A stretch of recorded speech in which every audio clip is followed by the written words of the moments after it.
Where do I go to get my name back? That's what he said. You may remember Richard Jewell. That's what he said. They even made a movie about him. Richard was the man who made the first call into the police about the suspicious package in Atlanta during the Olympics, the package that blew up. Not long after, FBI sources privately shared with the media that Richard Jewell was actually a suspect. The media didn't need any more than that. Within days, they had him all but convicted. Never mind that Richard Jewell was the hero of this case, the one who saved hundreds of lives. And yet his life was ruined, dragged through the mud, through rumors and innuendo and gossip. So when NBC settled with him on a defamation lawsuit for $500,000, Richard replied that it would be nice to be vindicated, but more importantly, he asked, "Now where do I go to get my name back?" It's a good question. After your name is dragged through the mud, after your reputation is ruined, after hearing the whispers and feeling the stares, where do you go to get your name back? Whoever said sticks and stones may break my bones, but words can never hurt me, didn't know much about gossip, did they? That person never looked into the eyes of a teenage girl whose name has been tossed around text messages and social media by boys trying to impress their friends. They've never heard her ask, why do boys do these things? They've never gazed into the sad faces of a family whose son has died in a tragic car wreck and heard the unfounded rumors. They've never heard them ask, what causes people to feed on these half-truths and spread them with such ferocity? Truth matters, because anything less than the truth eventually leads to pain for someone. The people of Israel love to murmur, and they love to complain, especially about Moses. They even complained about God. And all kinds of people love to gossip and murmur against Jesus, just like in today's gospel. The truth is a powerful thing. In fact, our whole society depends on it. Every relationship you have, business, marriage, friendship, depends on truthfulness, doesn't it? When we don't tell the truth about other people, when we gossip, stick our noses into areas where they don't belong because of a desire to be in the know, when we slander, intentionally set out to hurt somebody with our words, bad things happen. Marriages crumble, deals fall apart, relationships sour, friendships end, and sometimes lives are destroyed. The tongue is a dangerous weapon. It's a powerful tool, and there are no tongue control laws. The tongue is remarkable. It can destroy thousands of lives without shedding an ounce of blood.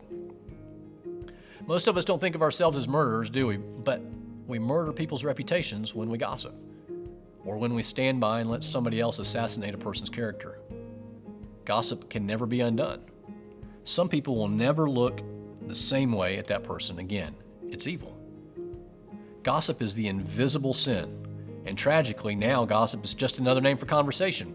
Social media has made murmuring normal. In fact, it's made it accepted, encouraged, and not even noticed. In fact, a lot of people have gotten rich off gossip. But you and I are called to be the people of truth. Honesty is not the best policy. Honesty is a way of life. People of God deal honestly with other people. We live the truth. We shouldn't look like the world. A University of Virginia study found that Americans typically lie to about 30% of the people we meet.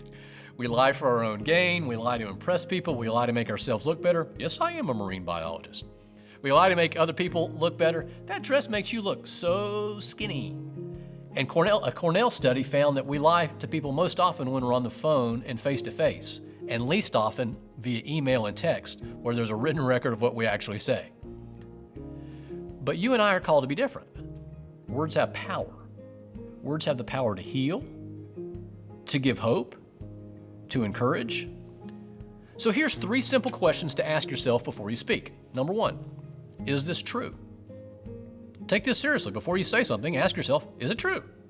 If you don't know that what you say is true, stop. How much grief could have been saved in Richard Jewell's life if someone had merely asked themselves the question, do I know that this is true? Second, is this necessary? Sometimes there's no denying the facts, but it's just not helpful to broadcast them or to have other people take pleasure in the shame of somebody else. There are times to remain silent.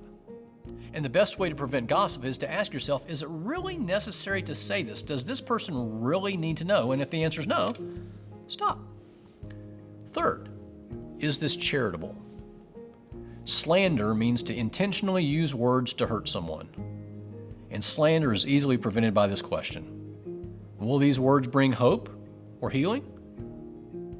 Teenage friend of mine recently began working as an intern in a large office, and there's lots of employees.